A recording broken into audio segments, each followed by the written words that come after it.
Okay, so my name is Karin Selby, and on behalf of the UBC Sustainability Initiative, I'm so pleased to welcome you to UBC Reads Sustainability tonight with Joel Soloman.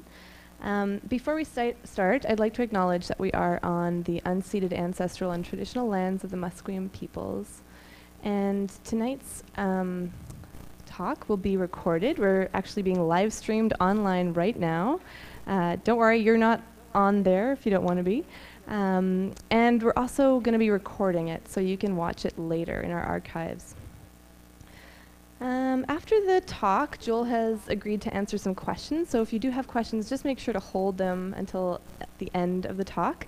We'll also follow that with a book signing outside. The books are for sale. Katie is selling them out front, and Joel will sign them for you. And we'll have more pizza at that time. There is Reem at the back. She's taking some photos. So if you don't want to be in the photos, please just move to this side of the room. She'll not be photographing this side of the room.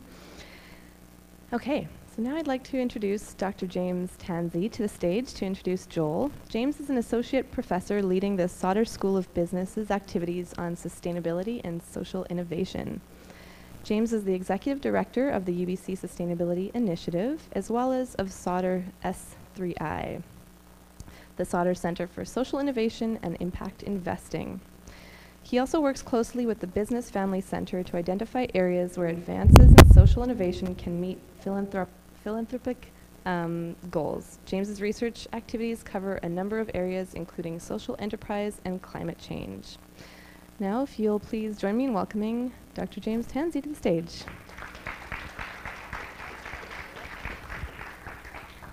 Thanks, Karen, and thanks to all of you for coming out this evening.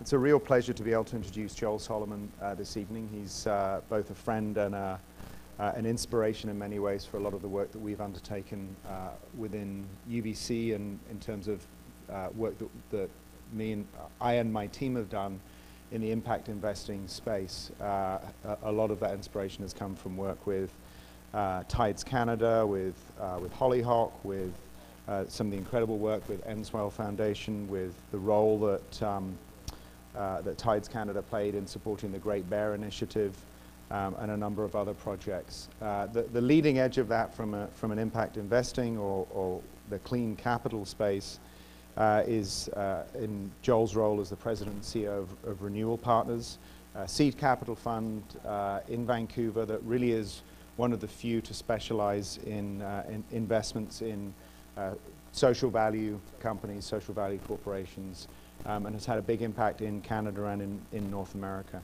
Joel's also been involved with RSF Social Finance, Integrated Capital Fellows Program, and the Social Venture Network, which is a not particularly well-known network, but a network that engages business people, corporations in supporting ventures, early-stage ventures that have a strong social purpose. You're here tonight because you know that Joel is the co-author of The Clean Money Revolution, and we'll hear tonight about some of the details of that book. How many people know that Joel recently joined the UBC board? Okay, so about half the people in the room. So the rest of you now know that too, which is great. Certainly a new perspective and new insights for this board as it grapples with a whole range of issues, from divestment to affordable housing on the campus, to what we do with the campus infrastructure around things like the living laboratory projects, of which this building is one of them. So very much looking forward to seeing the effect of Joel's activities and work with the UBC board over the coming years. So I'm going to invite Joel from the back to the front to join the stage. After Joel talks, we'll have 20 to 30 minutes of Q&A. And then we're going to lock the doors, and nobody's allowed to leave till all the pizza's finished. So, over to you, Joel. You don't.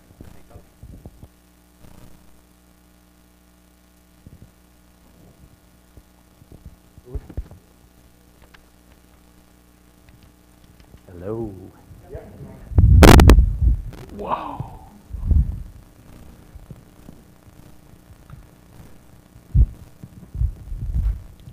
That is sensitive. Okay, well, tell me if it doesn't work. Thank you, everybody. I'll take care of all the UBC stuff this month. It's really quite an honor to end up on the board of UBC, and they've put us through 3 full days of orientation for the new board members that just completed on Monday at Kelowna. And wow, what an institution, and how many things are possible here. Pretty incredible. Congratulations on all the global rankings and all of the great things that grads are doing, and on the sustainability advances here and all of that. And I'm really looking forward to knowing more about it.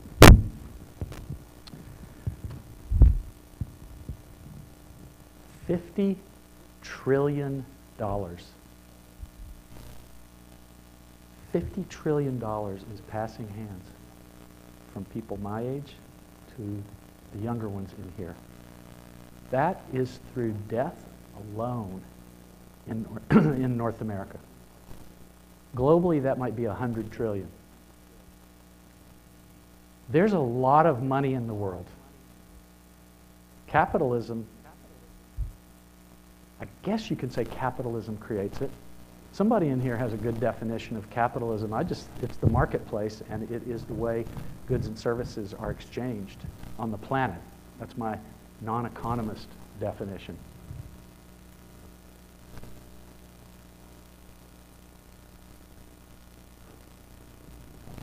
I was born with a genetic kidney disease, one of the inheritances I got. And that was when I was in my 20s. I was told that I might live long or I might die soon, and there was nothing I could do about it. I got the lucky draw of that card, and 10 years ago, a friend gave me her kidney. I'm the beneficiary of human ingenuity and modern times and capitalism. And I consider myself a capitalist. And that took some time for me to get to. But I began to realize, after going through the struggles and the battles and the questioning of the 1960s, when I was in my teens and about to reach my 20s, and everything was being questioned. My father was the child of an immigrant, a Russian immigrant, who moved to where they had relatives in the southern part of the United States, in Chattanooga, Tennessee. And it was a fairly tough place in the 50s and 60s. It was known as the dirtiest city in the United States. I was a Jewish kid also. Chattanooga is also known as the buckle of the Bible Belt, where there were many missionary schools who got better grades, I guess, by the number of conversions they could do. And Jews got double ranking if you could convert a Jew. Everybody in the room has a history of how you got to this once fully indigenous land that capitalism has had its way with for some centuries. And also, every one of us has some kind of adversity in our life, either personal, family, or otherwise. Those of you that don't, I hate to tell you, but you will. And one of those will be death, which is the unavoidable. But there's probably other things. And the great thing about some adversities, especially for those of us privileged enough or lucky enough to figure our way through it, is they do cause us to think and make choices. And that period during the 60s definitely put me on a pathway of questioning things. And I thought that there were a lot of things about capitalism that I didn't feel good about. Can it restore social and environmental sustainability? That's the question probably James wrote for me tonight. And I'll get to that. But I wanted to share a little bit more background just so you know who I am and from where my experience is that I'm going to speak tonight. And by the time I was hitting my 20s, my father had been successful as an entrepreneur. And so I began to face different kinds of privileged realities. And he died from the kidney disease. And he left early. And I inherited $3 million. That seemed like $1 billion at the time. The emotional and psychological intensity of that. Why did I have that money? What was I supposed to do with it? What did it mean about my life and who I was going to be? So those early years, and my mother. My mother is the iconoclastic, eclectic, nonconformist. And she became a photography artist. She's 88 and producing books and shows still. And she's had a very illustrious career, and I encourage you, RosalindSoloman.com, take a look at that, and you'll see why I'm a little less normal. So the first thing that happened is with a kidney diagnosis, and there's nothing you can do about it, was, okay, I'm going to do something about it. And I asked a lot of questions about food and health and what should I eat. And the medical profession, sadly, who are so brilliant and so ingenious and can solve so many things and give me a kidney transplant, weren't talking about nutrition, and it was not even really thought of as a part of medicine. And there's still issues with those kinds of things and what we get taught and don't get taught. So I had to go on that search myself. And I tried to read the labels on things I bought. And when I saw labels with all kinds of words, I didn't know what they were, and things like that. And I got nervous about it, and I didn't like it. And I thought, I've got to find something better. I know there's alternatives out there. There's things that get us to go seek outside the norm, and those are important to pay attention to. So I mustered up the courage to walk into my first health food store. And think about health food stores in the late 1970s or the mid 1970s. If some of you were around then, if you went to them, you know they were not, they weren't all dolled up like Whole Foods and everything beautiful and well lit and all that. So I walked into my first health food store, and I walked through to the back of the store trying looking at stuff quickly, and I didn't really know what to do with myself. I saw peanut butter. I grabbed it and bought some, and then went back out and went across the street and went, okay, what was all that stuff and how am I? So anyhow, that led me to be interested in food.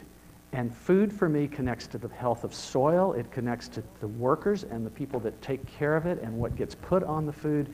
It goes into the water systems. It goes into our bodies.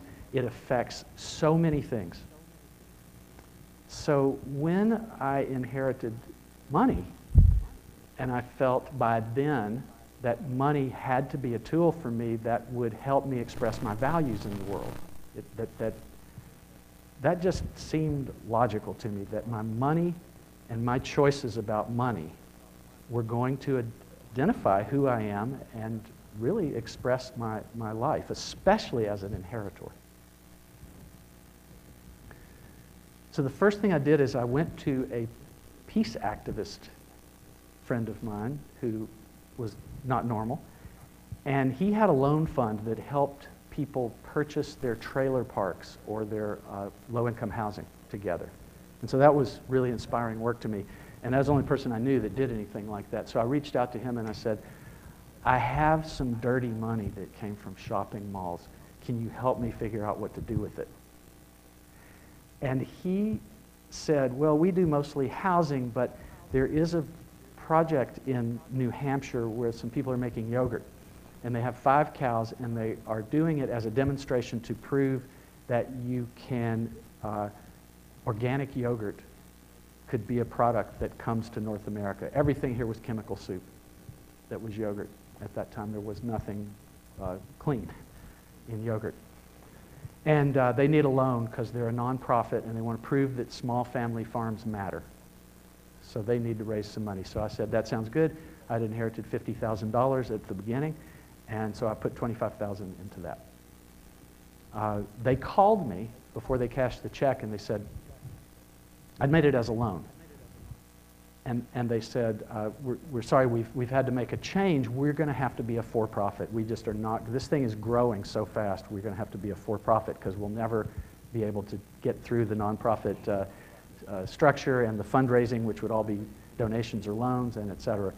Would you consider investing in it? I said yes. At that time, I was just doing pretty much instinctual things with money, trying to follow what I believed in.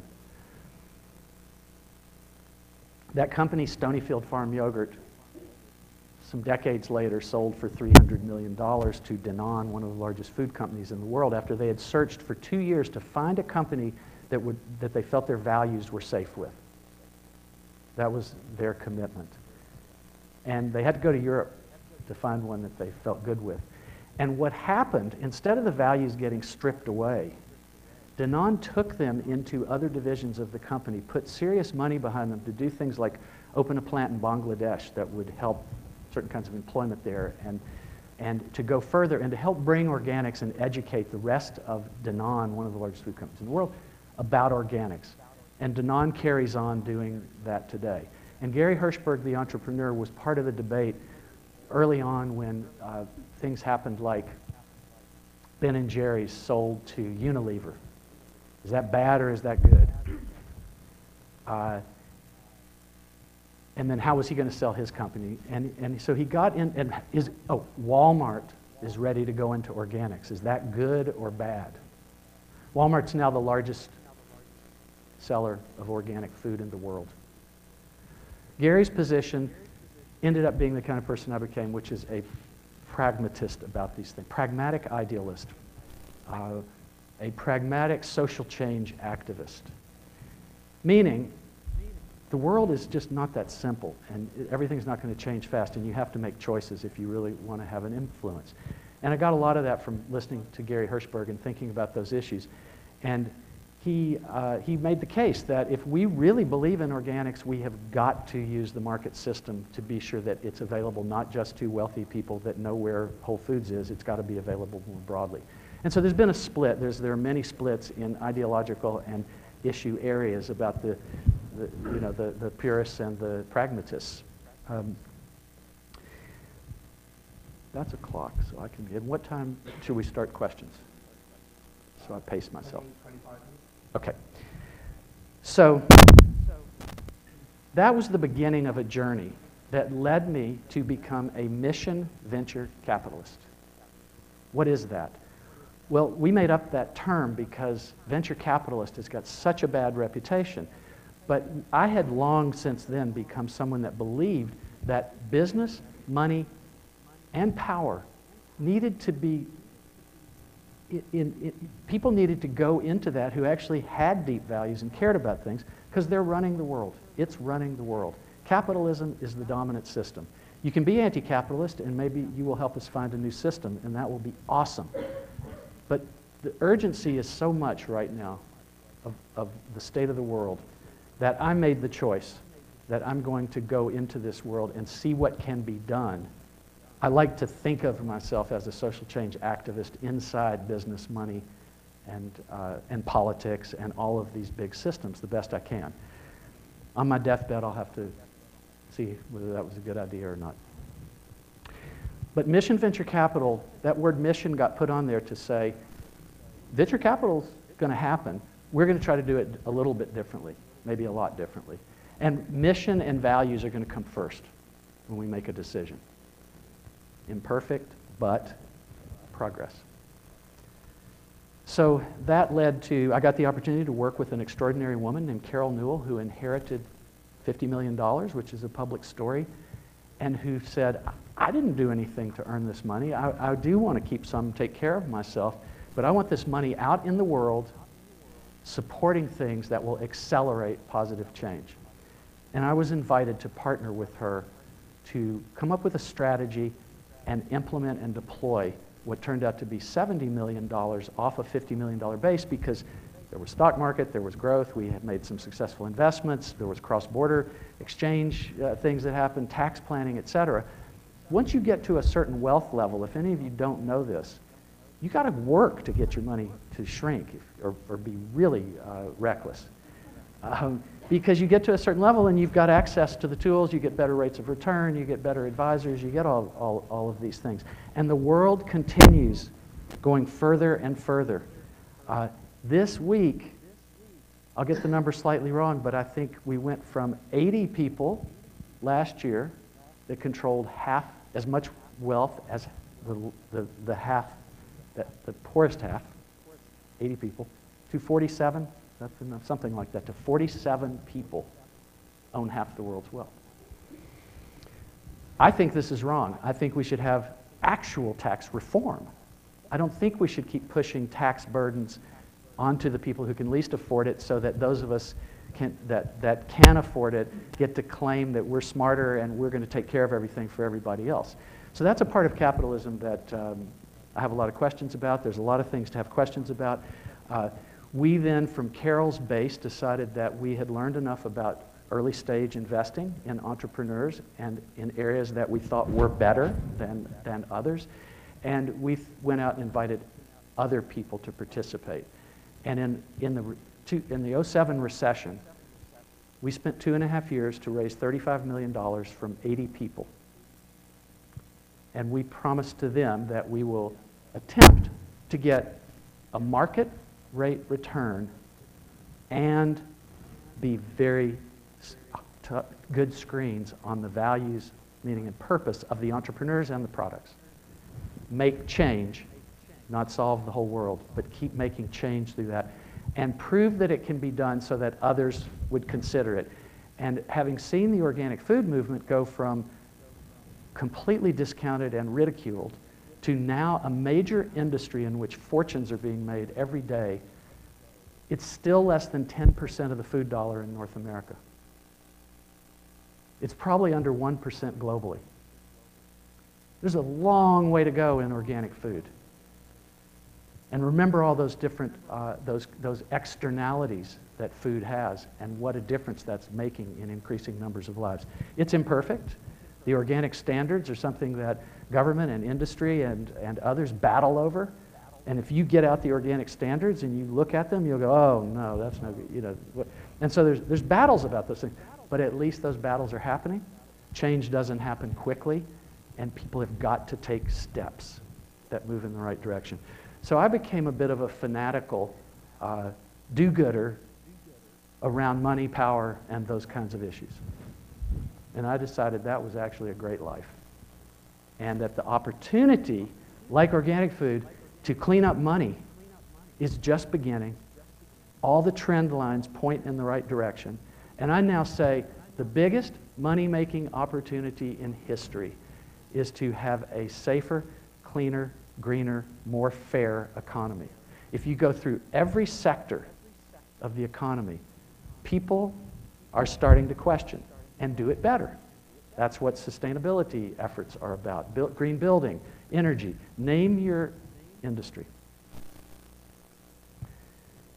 So that needs millions of us.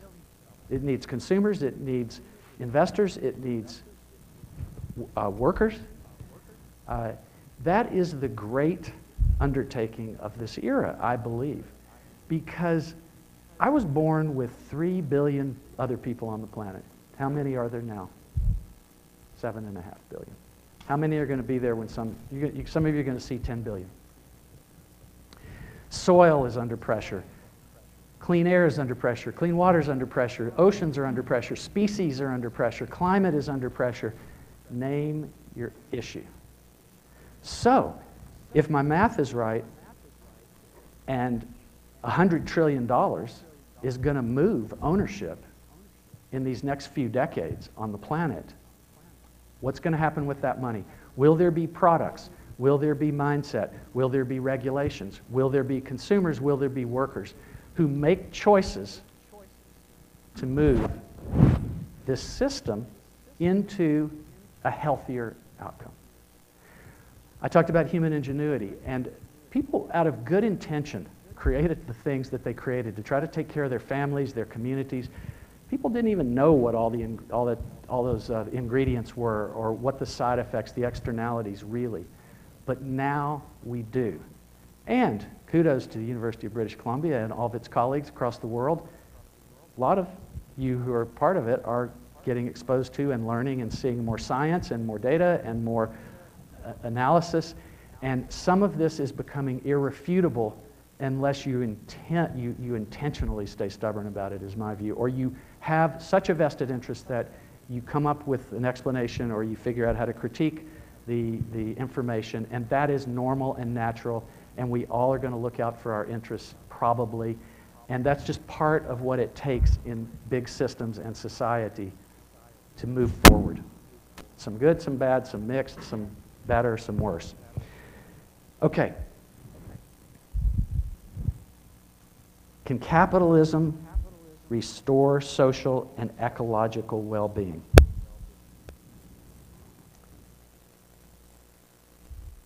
Maybe. No. Yes. Maybe, because it depends on all of us and everybody else. Are we going to pay attention to this? Are our global religions going to help us connect between me, this, and what people and places are at the other end of this? Who suffered for me to get this? What place got thrashed for me to get some more of this? What government regulations happened or were defeated by who that regulates these kinds of questions? Okay, so that's the problem out there, but the part that I think is under-recognized, and this is why I took a shot at global world religions and even the education system broadly writ, we have a pass card. No one is holding us to account about what happens with where our money came from. Right this minute, people in this room have bank accounts. Where's that money going? What's it doing right now? We have savings, those of us that are fortunate. We have investments, those of us that are more fortunate. We are making choices every day with money. There is no perfect way to solve this. What there is the decision to care about it, to look into it, to get educated, to talk to your pension plan people, to talk to your mutual fund people, your wealth managers, your bankers, the people who actually end up being the intermediaries that use our money to do whatever they do in the world with it. And we don't have to think about it right now. We don't have to take responsibility for it. I think that's wrong. And I think that we are in a period where we actually need something like a spiritual evolution. We need to take responsibility as we do unto others. We treat others how we would like to be treated. Well, how does that apply to the marketplace? How does that apply to the opaque, hard to understand systems out there that handle most of our wealth? So you can see where I'm headed with this. If we do a good job on that, we will incrementally and then dramatically, steadily improve things. The reason it's worth investing in green buildings right now and in electric vehicles and in all of the different things that are improvements, not perfection, but improvements on how the global economy and our systems are done. The reason it's worth spending extra if you have to, fighting to change regulations if you're willing to, is to get it to a place where it actually is better investing, where you can, so the early adopters might have to take a hit. Those of us that are doing this, I'm sure selling, I'm not sure what James has sold here, but with these green buildings and some of the things that have been done, or whoever did help sell those, probably got questioned really hard. And as a board member, I will ask respectful, caring questions about how can UBC use more of its tools to push forward on what have already been some fantastic advances in raising these questions and making commitments. So, spiritual evolution, what's that mean? Well, it's about values, meaning, and purpose. It's about what we believe as people. It's about what we think our responsibilities are to society and to everyone else. And The evolution is what I'm talking about. We have to go a little deeper. It's not enough to write some checks to charity and feed some people. It's not enough to be nice to our neighbors and clean up our yard and all those kinds of things. We have to go beyond our own lifestyle, and we have to all be some kind of activist, even if it's just how we make our choices. But we've got to.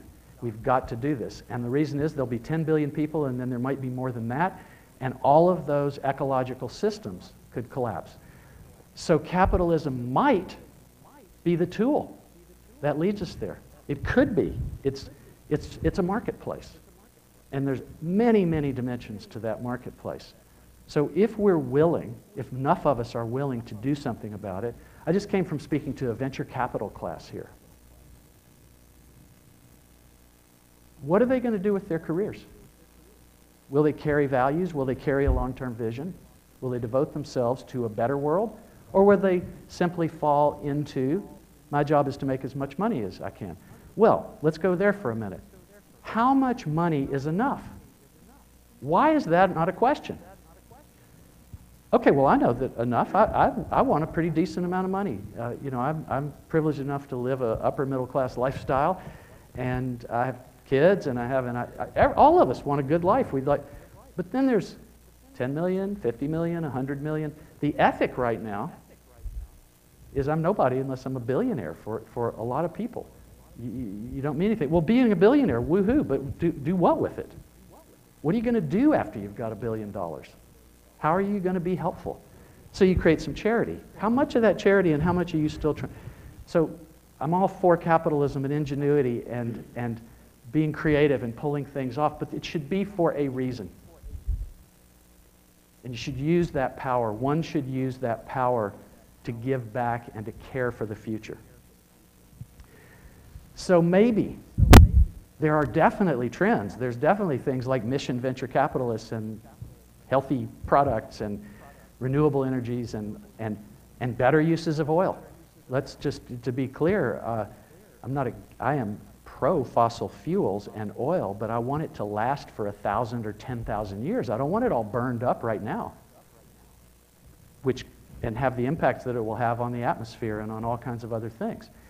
I want it to be used wisely. I want all the resources to be used like they're as precious as they are, that we care about who's coming here in 500 years, and that we be good stewards of this place that most of us in the room are from lineages that came here for opportunity.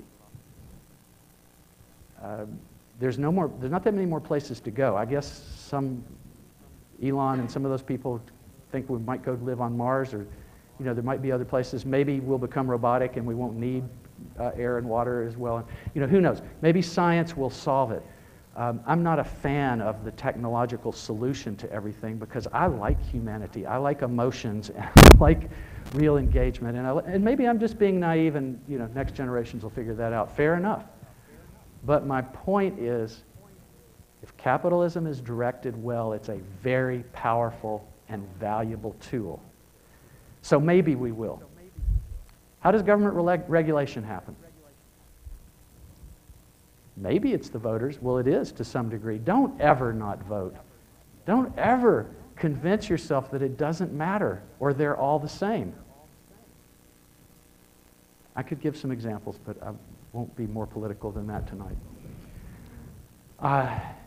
But then empower government to actually be the arbiter of the commons. Who's looking out for future generations? Who's looking out to see that the resources of the planet are going to continue and they're going to be regenerated? Okay. No, capitalism's not going to pull it off. It's too flawed. Too many of us just want to see what's on Netflix tonight. What was the valuation of Netflix that came out today? Holy cow. Anyway, no, not enough of us care. The big systems aren't really going to do enough about it. And we're going to move the deck chairs around on the Titanic, and we're going to have really things I hope not to live to. That's all I'll say about the no. There are some bad scenarios out there. Yes, capitalism can restore ecological and social well-being. I already said this. What about actual tax reform? What about regulating what can and can't be done for long-term well-being? So capitalism can, and the reason I'm going to end with yes and chose to end with yes is because I cannot live as a depressed pessimist. I cannot do it. I have to believe that human ingenuity, consciousness, love, the things that actually matter will somehow prevail, and that there will be a spiritual evolution and awakening that causes us in time to use these powerful tools and focus the brilliance that humanity can provide, and we will solve it. And there will be a future time where if we're floating around somewhere watching what's going on or whatever it is that happens next, or we're reincarnated or whatever your belief system, that we will see miracles and magic and beauty that we never even imagined possible.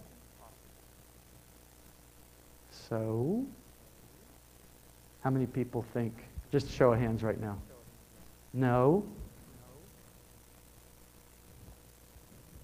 Maybe? Canada. Yes? Awesome. So let the debates begin, not just tonight, but in life, and do everything we can. And I'll go ahead and give this closing before we go into discussion. I've already hinted at it. Every one of us here is an ancestor of what's coming. I'm not a procreator, but I am procreative in my activities. And I figured out my life purpose, which is to be meaningful with my life and to do things that, to the best of my ability, I think matter. And I think life created those that are living in the human side and in other species to be that which helps the next life repeat itself and happen. And if we screw this up as ancestors, while we have so much riches and possibility and potential and brilliance, think about right now, future UBC, 50 years from now, 500 years from now. They're studying this time. Why this time? Because this is the first period where humans could destroy most everything. We didn't have that ability for most of human existence. And we actually have tools now and the ability to do unbelievable damage. Now, will life rebound and come back, and consciousness will come, and there'll be civilizations created again? Okay, that's a big picture, and I'll go with that so I can sleep at night. But it'll go better if we think about our ancestral responsibility as our primary responsibility, and we figure out what our life is about, and we dedicate ourselves to careers and to work and to being human beings with each other who model and demonstrate and give life to the idea that our job is to be stewards of this Garden of Eden. Thank you for your good attention. And James, tell us what to do next.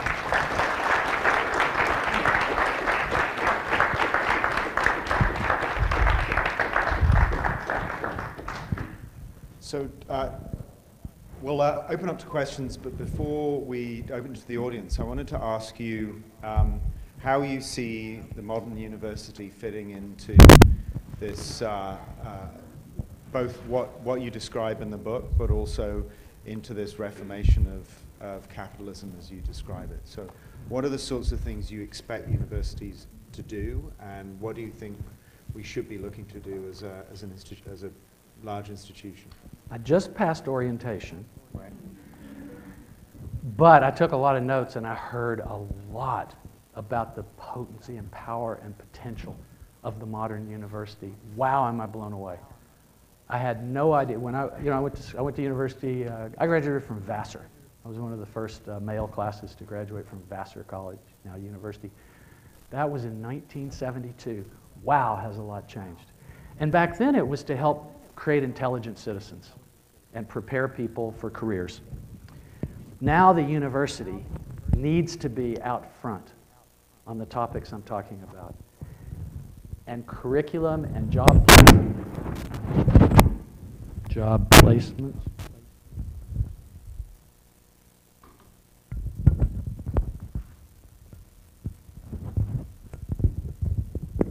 I think I'm there. Oh, I think that's good.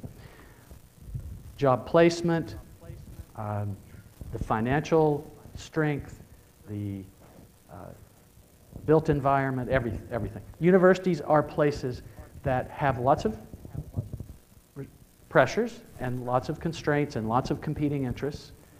But our job as universities is to create dialogue, at least, to make it a place where, and UBC has convinced me that it's very committed to open and free dialogue and to all opinions and to create that environment and to try to give some of the best possible exposure and education to the smartest and best people on the planet. I could not believe when I heard all the facts of, top 20, top 30 in the world, and a lot of incredible things. And then what's going on in all kinds of departments. Not a good speaker.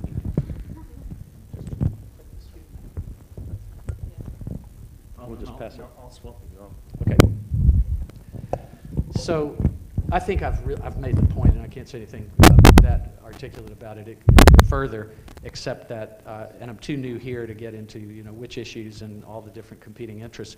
But I'll just say that I'm deeply inspired. I'm deeply honored and humbled by the opportunity to even know what's going on here, and to have some kind of voice and be able to ask good questions, and to be respectfully suggestive when I see that there are things that could be done better, learn what's going on. And the way this university, okay, here's another. UBC is located in Vancouver. Vancouver has become a global brand known for doing a lot of forward things about the topics I'm talking about for all kinds of reasons. We've gone from considered a sleepy town that just did resource industry to top entrepreneur city, top 10 entrepreneurial city, and all kinds of rankings like that.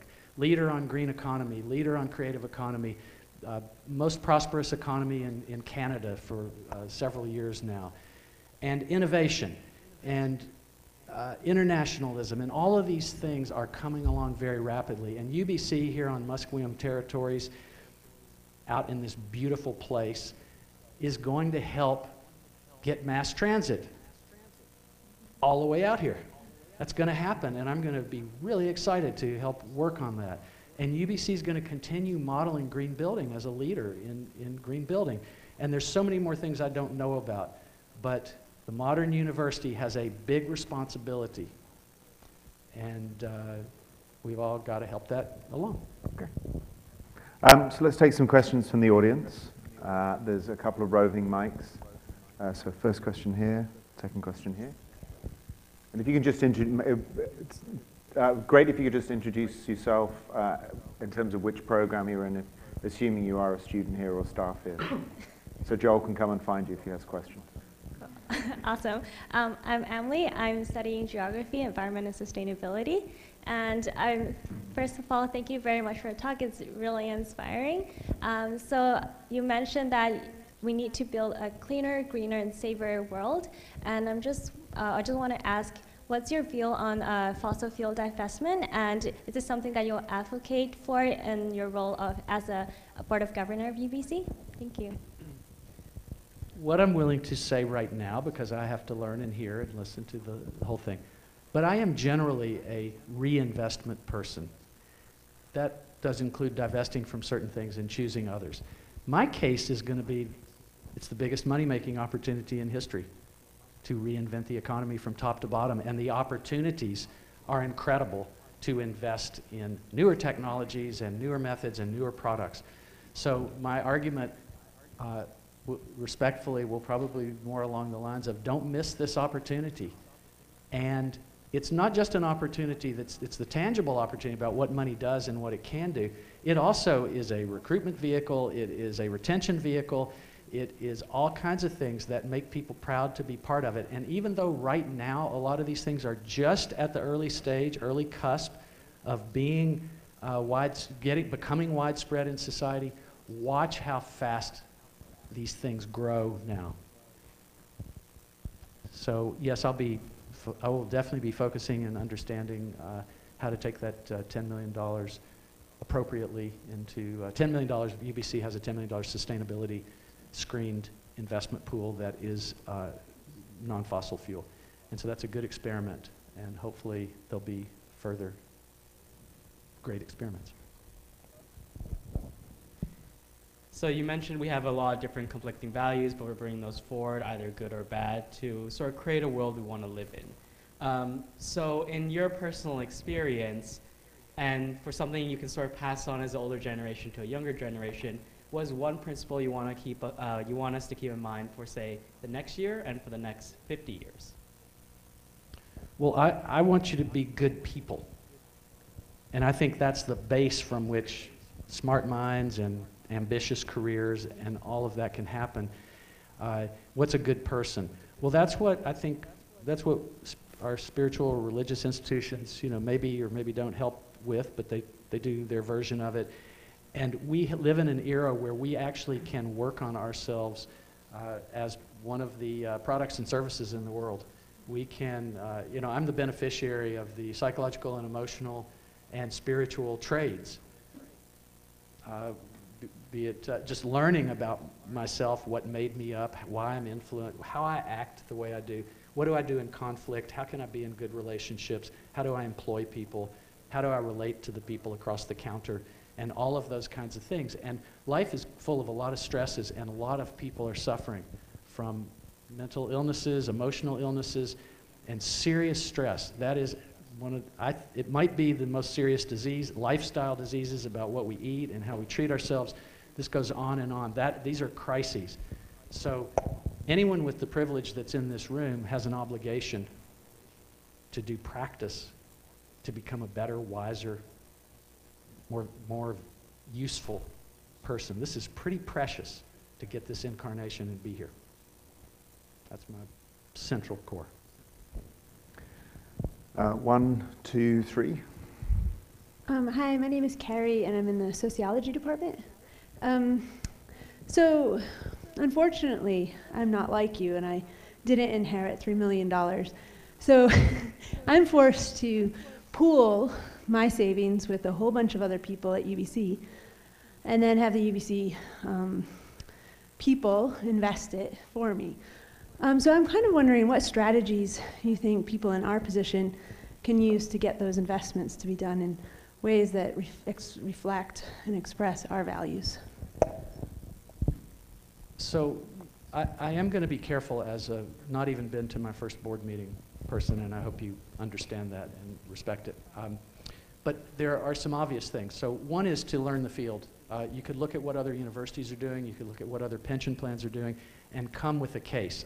I have my case kind of at a big level that there's missed opportunity, and there are a lot of costs to the missed opportunities, and this is just the next level of smart investing. So that's where I'm going to come from. I have all kinds, I've got my political views and my environmental views and social views and all that kind of thing, and pots of money make a big difference in those. But it's not simple. And it's not simple because a lot of your colleagues want their money to get bigger for retirement, for all kinds of reasons. So people have a very mixed set of goals or consciousness or opinions about these things. So to me, and this is what I have to do as a mission venture capitalist, is actually prove it, show it, show other models, and early validators are very helpful. And I know that university endowments and pension plans have been one of the big systems are the later movers, and particularly big systems that have to outsource. So when I said BlackRock is now going to make sure that everything has a some kind of screen to it. They haven't said what that means yet, but they'll do something. Well, they actually are making the decisions. They have investors to answer to, big ones. I have investors to answer to. We designed a company that would be able to support the values that we have, and we made a bet on that. And a lot of other people thought it was silly. And now they're coming around, and there are many, many investment firms that are shifting this. Most of the big investment houses in the world now are creating divisions to satisfy this goal. They may have started because there's customer demand and there's pressure, and they may have done it without necessarily believing or having the background to know how to use different screens and make different choices. It takes time for these things to change. You know, one wishes that if you work in the city government here, BC Investment Management Corporation manages so many people's pensions, and you don't have much way to influence them. The only thing that's going to influence them is just time and proof of concept. Some will be customer demand, and that's I would just say look for good models. Of course, express yourself, and see if you can persuade whoever else cares and has a voice in it to join in that quest. Hi, my name is Tanya, and I study economics here. And thank you for your talk. My question is that I can see the case for rising up and living up to your values. The question, I think, is how. So very specifically, I would ask, what is your advice for university students who are leaving university and starting their early careers? How should they go about navigating their early careers so that they can align their values with, you know, just growing professionally as well? 3 thoughts on that. Actually have some screens about where you'll work. If you're not privileged enough to have that and you have to take whatever job you can get, that's a different, I don't think that's what you're going to face. I think you will have some choices. So choose. Research them, find out about their values, find out how they treat employees, and all those things that you care about. Because there is a whole ecosystem differential between all kinds of places to work. So number 1, choose well. Number 2, say no to things that you just don't feel are good. I guess that's choice. I lost the second point, but maybe it'll come back to me. The third one is start your own business. Start something that you can make those choices by. This is the religion of entrepreneurism era. So the good part of all that, the bad part about all of that is entrepreneurs are not going to solve everything, but entrepreneurs can solve a lot. We are being made into demigods now. I'm an entrepreneur. Am I a demigod? Anyway, so but there is a lot of opportunity now to start things. There's ecosystems, there's capital, there's support, there's all kinds of things. So choose well and start your own, and be an advocate inside whatever system you go to. Maybe that's the second, and help them through intelligent dialogue and respectful disagreement to improve their workplace or go somewhere else. Hi, my name is Theo, and I'm in the commerce program here at UBC. And first off, I just want to say welcome to UBC. I'm very excited to have you on the board. So my question is, when we're thinking about long-term change, there obviously is a lot of different players. There are the entrepreneurs, government. I'm really curious to hear your opinions on nonprofit organizations specifically. And do you see them shifting more towards a for-profit model or becoming obsolete altogether, or do you see value in the interactions between for-profit and nonprofit models? Yeah, I think it's, of course, some of all of that. And the nonprofit model, in my view, was created historically to actually ghettoize and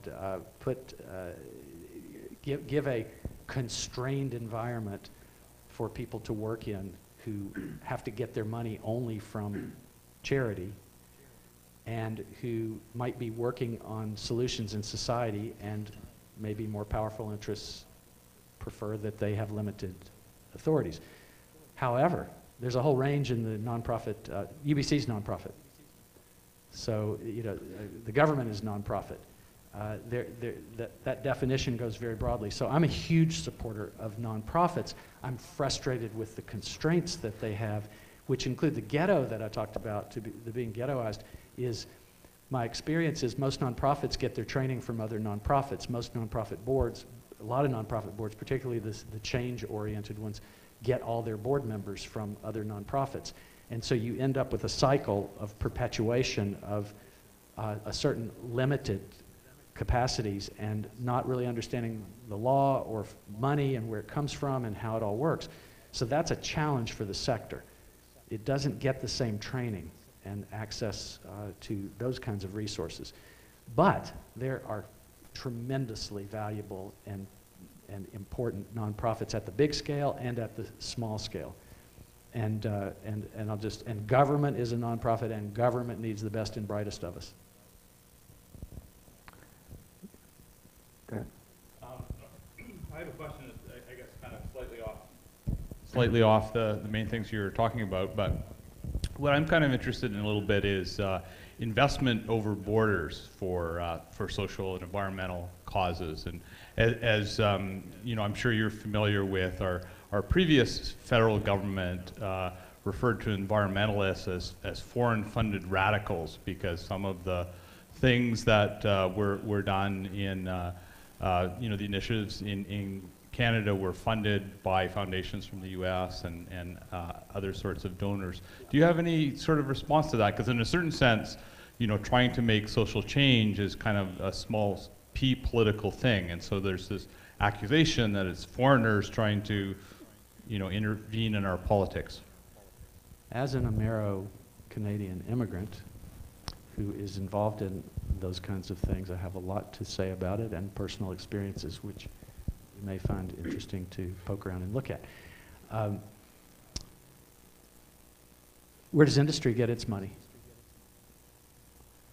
Where does Canada get investment? Who owns all these businesses and where are they from? It's really a specious, I think that's the right use of the term, a specious argument to me. It's politically expedient to find someone that you're more powerful than and you can attack and scapegoat them. We are seeing the art of that kind of scapegoating somewhere south of here that is a really helpful political tool for moving along your interests and making people that don't agree with your interests into something bad. So I just think it's a bogus argument. And in this last election, there was a claim that went across the media, certain parts of the media, that said, like the Russians affected the US election, funders of environmental issues are why Stephen Harper lost. Now, it was $500,000 that they were pointing to. It's ridiculous, ridiculous and unfair and not genuine argument as far as I'm concerned. Okay, so maybe if I stirred anybody up, we could have fun talking about that. But, so we welcome foreign this, we don't welcome, you know, it's like, let's be honest about it. People around the world care about the resources Canada has. A lot of people want to harvest those resources, make money on it, but there's people who realize that there are not many places left on the planet that are as relatively intact, that have as relatively decent chance with the indigenous people that got affected by the colonializing of them. There are many factors about Canada that make it attractive to people from all over the world, and some of those include vast areas of still intact ecosystems. Question from the back. Thank you very much for coming and for talking, for joining the board. My name is David Gill. I'm with the SEED Sustainability Program in Campus and Community Planning. For every student or staff or faculty member that I meet who's really interested in taking on one of these challenges and really engaged and active, I also meet a lot of people who, you know, aren't the type of people who are in the room today. People who are feeling disconnected, socially isolated. This is something that we see a lot of in Vancouver and even at UBC. There's a, you often hear from undergraduate students, for instance, that there isn't this kind of sense of connection here. So my question is, based on your experience, how do we engage the disengaged, connect with the disenchanted?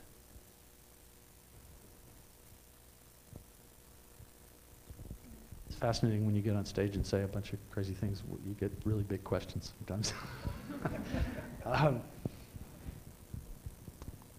What I do when I see that around me is reach out and try to ask questions and understand and point to things. That's simplistic. Society is facing this. I think that eco-psychology and depression, or various levels of mental and emotional challenges, are coming from the overall situation and causing a lot of people just to feel overwhelmed and to disengage and not know what to do. The incidences of mental illness going younger and younger, the extremes of it going further and further. I'm aware that on UBC campus, mental health issues are rising. There are a lot of reasons, if you don't have, again, the privilege that we have to engage in wonderful conversation and have opportunities and have people support us and have loving families and all these kinds of things. There's so many factors right now. We complexified being a human from here to there. And we're at some of the peak of that, and we're feeling some of the punishment or the damage from letting these big systems kind of get away from us. And then I'm back to the beginning of the talk. Well, where are the religious and spiritual supports, and where is the education systems in general? What are the effects of all the successes of our modern technologies, and lots of things that many of you know about and think about. So it's kind of natural that people would be scared, uncertain, insecure. So I think as many models we can have of hopefulness, of optimism, of taking on problem solving, of people who do it differently, people who step up and make that available, the supports that modern psychology and mental health know about, should be baked in to the education system from day one. And we know that there are some forms of progressive education and alternative education for young kids. What are we going to do about technology and infants? And they're so much smarter, but they're so much less effective emotionally, maybe, and all these kinds of things. These are huge, huge, vexing and challenging problems. And I will go back to the optimistic and say, if we directed the resources, the public resources, the private resources, towards solving these things, that's what should happen. How do we get that to happen? Who's running for office here? Okay, so I think we'll draw it to a close there, and some of you who are maybe a bit more shy about asking a question in a large format can chat to Joel. There's opportunity to buy the book outside, and I'm sure Joel will sign it as well. But I wanted to thank you this evening for coming and listening to this talk. For those of you who haven't heard about some of the things happening within the UBC Sustainability Initiative, we have a lot happening over the summer. We have scholarship programs working with the city, Green Scholars program working with the city. We have more events like this within this building, which is one of the showcases of our commitments to sustainability. In the Alumni Center, we have entrepreneurship at UBC, which was started up at UBC to support entrepreneurship in general, but probably 65% of the businesses and ventures that have started at UBC have some social or environmental purpose, because that's just the kind of businesses that students at UBC want to start. So there's a huge amount of activity on this campus, and it's really increasingly what we're known for globally. So if you don't know about those things, come and talk to us afterwards. If you do know about them, make those programs the best programs they can be. And just join me in thanking Joel for spending this evening with us and for joining the UBC board.